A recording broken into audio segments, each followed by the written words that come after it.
Albert Einstein had one portrait hanging in his office. It was the portrait of Michael Faraday, who introduced us to how to get electricity from, let's say for instance, the wires outside of our house into our house so that you can actually operate your toaster in the morning. He was that guy. Einstein was so taken by this because of Faraday's basic knowledge of science. But do you know where Faraday got his understanding? Faraday was a Christian.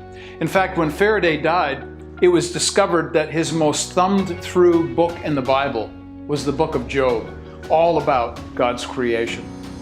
I would like to suggest to us in this particular episode about why what we believe actually matters in daily life. I would like to suggest this idea coming right out of Genesis 1:1, that in the beginning, God created the heavens and the earth. And when the Hebrews said heavens and the earth, they meant everything. Everything from A to Z. There was nothing left out. What's important about that is that in our daily lives, there has this tendency to be a division between what some people refer to as secular and what others would say is sacred. And so some would suggest that some things belong to God and some things are just neutral. Well, according to Genesis, there is nothing neutral. If God created all things, there are no brute facts. They don't just simply exist. They are given to us by God, they are sustained by God, and He will bring them all into final culmination.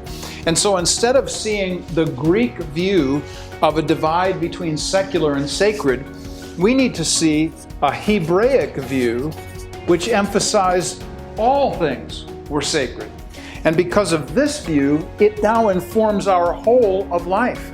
We go through life thinking to ourselves, not only are we concerned about the C-suite of executive offices, but we are also concerned about the people who pick up our trash and where that trash goes, or the bartender who listens to the stories of people at the bar, or the homemaker who takes care of the home, or the person who is going out and doing carpentry work to facilitate housing. All of those things are under the jurisdiction of God, and therefore all things are sacred.